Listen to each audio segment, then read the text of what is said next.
What is up, Raiders? Welcome to the Monday Kickoff. Hope you guys are having an amazing start of the week. As usual, in today's video, we're going to have a full breakdown of all of the events coming to Raid Shadow Legends this week. We have quite a few things happening. Of course, we're going to have a new update, which will introduce the new champions that you probably already saw.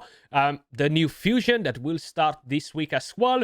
We have everybody's favorite game mode, just being a bit sarcastic, clan versus clan. This time around, it will feature personal rewards. Expect to get relic materials from the actual CVC right here. Leaving all that on the side, I quickly want to give you guys a reminder. If you haven't completed your clan quests, make sure you guys do it as well. I think I still need to complete one of them. If you got to purchase anything from the clan shop that might be of interest to you, make sure you guys do it as well. And pretty much the same story goes for the bazaar. Now, this is a completely different reset for every single person, but keep an eye on it. Maybe you're going to be able to purchase some goodies as well. Leaving all that on the side, the Titan event will come to an end in exactly 4 days. So the next summoning event won't be part of it whatsoever. I'm pretty much done with it. I'm probably going to collect 50 more to get this legendary gemstone. And that's about it for me. I'm happy that I got a frame. No April, but hey, that hero pet was pretty disgusting. Then, I'm a bit surprised that the Leonardo event is not happening this week, or at least we don't know what's going to come in the weekend, but it's not happening tomorrow or the day after. Which means that either next week, either the week after, the event is still going on for quite a while. Just be prepared. The best advice I can give you. I'm slowly stacking up on soulstones as well. I don't have a huge amount or anything like that, but I'm doing pretty good with the shards, right? So I have 22 sacreds, 12 primals, a few voids, 100 plus ancient shards. Let's quickly talk about what events we have on. So a fusion warm-up. This started today. Basically, you're going to be able to pick up some Titan points from here as well. You have the Gear Hunters event. You have the Gear Enhancement event. Then, in terms of tournaments, we still have the 3x on Savage, or maybe it ended already. I need to check that out. We have the Dragon Tournament. So you're getting some pizza points from here as well. The Sand Devil Turn Attack started a couple of days ago, if I'm not mistaken. So I'm already done with this one, or maybe it was yesterday. And that's pretty much it. If we're going to have a look at their calendar, we're not able to see anything else. If you're wondering how many Titan events you're still gonna have on, because you're curious how many Titan points you can accumulate, you have these Gear Hunters, the Gear Enhancement, which will end tomorrow, the warm-up event, the Dragon Tournament, and that's it. No more Titan events, okay? This is where it will end. But we are expecting, of course, on Thursday, a new updated version of this together with the fusion. Now, of course, because we have everyone's favorite game mode starting tomorrow, we're going to have summoning events as well. And we're going to have some pretty good champions, pretty good bait. I'm actually really tempted to go for one of the champions as well, but I'm going to stop myself from doing it. Let's quickly dive into it. This Tuesday, October 21st, we're planning to launch a progressive chance event, giving you at least a 15x chance to summon the champions of your dreams from Ancient, Primal, Void, and Sacred Shards. Starting with the first one, we're going to have Donatello on the list. I'm actually a big fan of Donnie. I think he's a very, very good champion. I'm glad that he was the Fusion champion. This skill, really, really good. Speed runs. For PvP, I actually think he pairs really, really nice with some other turtles or even with other champions. Just having that ability to get the increased speed, decreasing the cooldown of the skills is really, really powerful. And then, of course, you have the clan's continuous heal and the turn meter, the strengthen, the heal from the A1, the passive, which is really, really good. If you haven't done the fusion and you don't have him, I'm sorry, okay? I would still not recommend you to go on a 15x chance to gamble it, because the chances absolutely suck, especially for non-void champions. Even for void champions, 15x is really not good at all. But I have my Donnie built on a Stone Skin and Supersonic set. which actually turns out to work really, really well. At least when I've done the video on Raphael, it worked amazing on my account like that. So probably that's a good option. I did have him built on a bolster set as well for PvE. Moving on to the next one, we have Blade Chorister Kelder on the list. Now that comes in as a surprise because I was really not expecting to see faction unity champions in here, but we have one of them, if I'm not mistaken. I think it's just one of them. Very, very solid champion for the Sylvan Watchers. I wish I would have him. He can do crazy, crazy, crazy damage with enemy max HP. And if I'm not mistaken, is this skill right here. There are a lot of conditions that you need to meet with the champion. The poisons, the continuous heals, etc. But it can be really nice. I have some clanmates that were pulling pretty damn good numbers with him in the Hydra. Pretty good numbers in the Chimera. Let me know in the comments down below if you have the champion, right? And if you are using him often or you're not using him as often. He has a massive wall of text. I'm not going to go through all of this, right? Because everybody can basically read it. But he can be pretty nice to bring the debuffs. The more poisons you bring, the better, of course. He can stun. I think he's a great champion.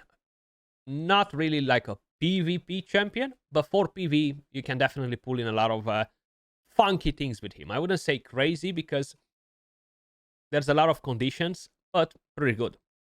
Then, let's move on to the next one. We have Alsgor Crimson Horn. So, he is the Barbarian, and he's hiding right here. I'm not really using mine. I did pull him a while ago, but a lot of people can benefit from 2-turn block damage. Fully heals the target ally on a 4-turn cooldown. You have the AoE attack, which has a chance to remove 2 buffs from all enemies. The continuous heal on all allies. If Jetney is on the same team, he does more things. He's a good support HP-based champion, right? He's not really the type of champion that's going to absolutely demolish you. I think he's definitely good. Faction Wars hard mode, if you're struggling anywhere in the Curse City, if you're struggling anywhere in Doom Tower, Clan Boss, he's not kind of like a S tier champion or anything like that. Build-wise, it really depends whether you're using him. A bolster can work nice on him. Protection could work nice on him, but not necessarily amazing. So, kind of like up to you. But you do need to get in, of course, some accuracy on the champion as well if you want to remove the buffs. And if you want to... That's it pretty much, because this is a buff actually, no? Actually, no. He does places a decreased speed. So you do need the accuracy for this one actually as well, yeah. So, he's okay as a champion. Then we have Stoke the Broken. Actually, really, really good for PvP. He was a fusion champion as well. And it's all about the passive. Having the ability to activate the poisons or HP burns through block damage and unkillable is actually massive in the current meta versus champions like Marichka, Niame, the Sylvan Watcher Void champion, you know. So, very, very effective. I just wish he would have HP burn on his skill as well. I think that would make him definitely more interesting. Maybe a bit too powerful for a non-void legendary. Let me know what you guys think as well. But I think he's nice. Build-wise, speed, accuracy. Kind of depends where you're using him. He's not necessarily the most OP PvE champion where to be like, okay, you gotta build him. Oh my god, he's gonna take your team to the next level. Not really. He can be used in the spider if you want to, but that's more or less it. Versus enemies with a lot of minions, right? Then we have a Grand Oak Pedrake. Very good champion as well. I've pulled so many copies of him in such a short amount of time. I think in like a month, I got like 4 or 5 copies out of nowhere. I was like extremely surprised to see that happening, but hey, it happened. Basically, hard to tune for the clan boss. Not really a good champion for clan boss, mainly because the A1 has a chance to decrease the cooldown of skill on a random ally, and you don't know when that happens, which makes it very hard to tune in any teams with him, right? But you have the ally attack. you have the restores the destroyed HP, the continuous heal. You have the Thermitter, the cleanse, the increased speed, and the passive, which is really, really nice. At the start of this champion's turn, he will buff your entire team, either with increased attack, increased defense, increased accuracy, or a shield. So that's a very, very solid passive. And you have a speed aura for dungeons. Good for the Fire Knight, good for Hydra, good for Chimera if you don't really have better options. Yeah, you can definitely run him in a lot of teams. Even Clan Boss, as long as you're not building some unkillable team where you need a block damage or unkillable, right? Then, the champion that is screaming, Skratch, open your wallet and try to get me. Sina Amberheart. Really powerful for the Chimera, okay? I think she is the GOAT in terms of revivers / supports, Thermitter boosters.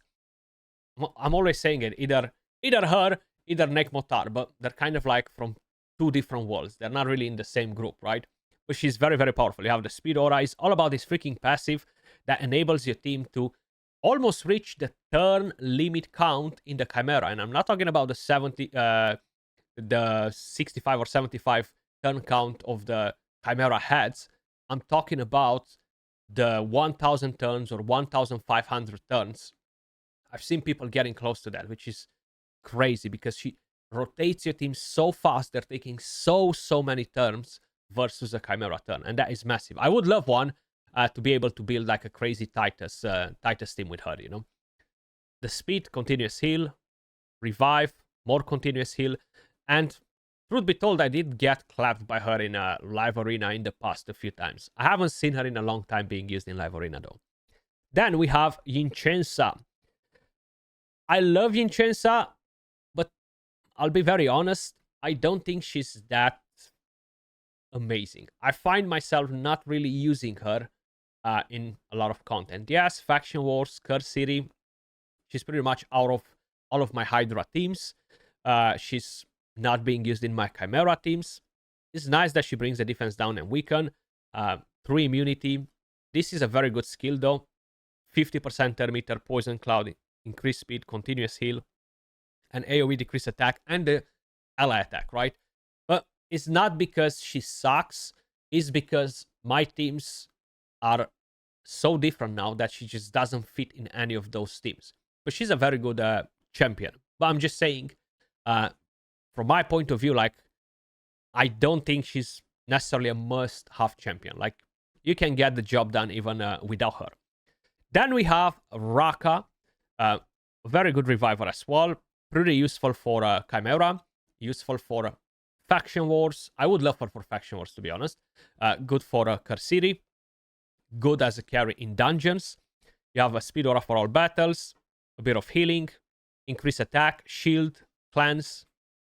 Block debuffs. And 50% HP and Thermitter. Now, I would love to see this immunity on this skill and the shield with the revive. I think it would be much better overall, but hey.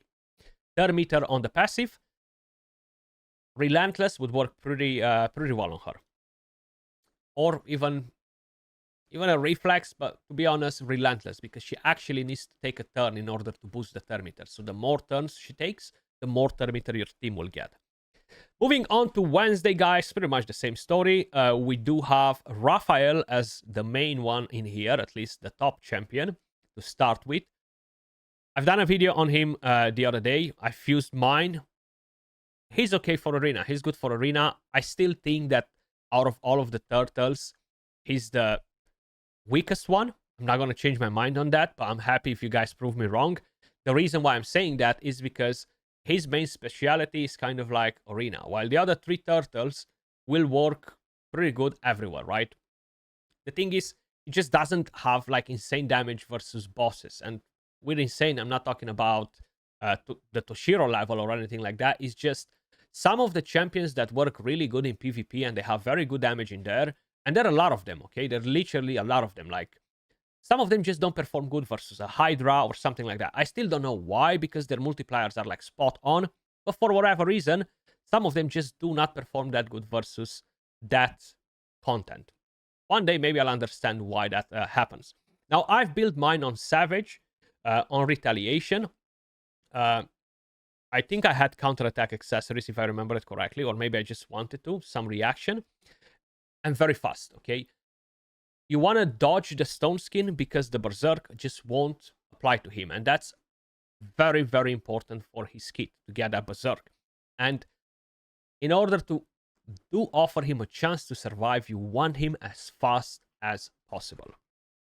Then, moving on to the next champion, we have Elva on the list as well. Very good reviver, especially for the Chimera. I really, really like her. I used her a lot before I got my Galatir. Speed aura, continuous heals, cleanse, immunity, increased speed, the revive on a 3-turn cooldown with increased defense and attack, the veil. A lot of things coming out of her kit. Either you build her on 9-piece protection, either you build her on relentless, impulse, reflex, impulse, and refresh accessories. That's basically what you want to get out of her. Then we have Ragash. It was a moment in time when I used to regret not going for his guaranteed event because he was meta in Arena for a little while. But he kind of like fell off. He was even meta in Live Arena for a little while. You have the AoE stun, the defense down, the buffs right here. I am using him, Faction Wars, Karsiri. That's what I'm using mine at the moment. But a lot of you guys would benefit from a champion like him in a Tag Team Arena, for example. Even Classic Arena is not something that you're going to end up in using for Platinum or anything like that. But he's still a pretty viable option. And it's not really being used almost at all nowadays.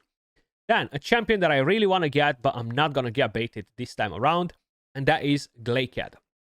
Where is he hiding? So, he is kind of like a version of Duchess, a 2.0 Duchess, to say like this. The closest to it out of all of the champions. Speed aura for all battles. You have a chance to freeze. You have the increased attack, the veil, the turn meter, and you have a revive with increased accuracy, increased defense. Pretty nice. And you have the passive that boosts the damage. That's what makes him so interesting. And of course, that turn meter too. I would love to get him. 9-piece protection will work amazing on this champion. A bolster and impulse or something else would get the job done too. Then we have Arashi the Riptide. Arashi, the Shadowkin actually. Sorry, what am I clicking? I'm not a fan of this champion. He's just weak sauce. Like, his damage is really not good, and that's mainly because of the multipliers. He does ignore Stone Skin with one of the skills. So ignores defense, Stone Skin, strengthen. It just doesn't bring in enough damage. I would not love to pull the champion. I would definitely not pull on a 15x for him because he's just a Vault Keeper in my opinion. Even because I've seen a comment yesterday. Somebody said, well, you guys underestimate a lot of champions because we don't have such good gear like you guys do. So I'm going to say one thing. We do have good gear. But one thing to keep in mind. Just because you don't have good gear, it doesn't mean that if you take a bad champion and you give him bad gear or whatever you classify your gear as, that doesn't mean that that champion is going to perform better on your account than on my account because I have good gear. Okay? A bad champion does not become better with bad gear. But good gear can make a bad champion look better than he actually is. And that's, in many cases, what we do with some of these champions. And even like that, we can tell you that, you know what, the champion just is not that great. And we're giving them good gear. So you should be like, oh, wow. He's not skewing the results to say like this champion is great just because he put OP gear on him. OP gear can make a bad champion look good. A good champion can make bad gear look good. Okay? So a bad champion will never make anything good with bad gear. Let me just put it like that. Hopefully it makes sense, right? And that is for pretty much all of the champions in the game. Moving on to the next one, we have Payday. I would absolutely love one of these bad boys too. Really, really good. I did try him in the Chimera. It was a lot of fun. The thing is, I do find it very hard to fit him in a team over different champions, especially considering what is the meta for the Chimera 2 and what champions were kind of like throwing in those teams. But he can be very, very interesting. The increased resistance, perfect veil, decrease the cooldowns. The thing with him, you cannot decrease the cooldowns of this skill with a reflex, with an impulse, refresh accessories. So that shouts at you relentless, okay? Relentless as the best build. He does bring debuffs, he does bring buffs. You can go protection, you can go feral, but it's not like it's going to benefit the champion that much. Another champion that I would love to get as a second copy, everybody would, Yumeko. The queen of PvE speedruns or stupid damage in Hydra and this type of content, just because Yumeko will reset Yumeko, and it works perfect on Aurum. That's why I would love one, because right now, if I'm trying to run something like that with reset, I need to use a Lamassu, which will not always reset the same champion, which should be Yumeko in this case. And that is a bit of a problem. But if you manual, of course, you can actually do that yourself. But I would love a second Yumeko, hopefully at some point in the future. And then we have a very underestimated champion as the final one.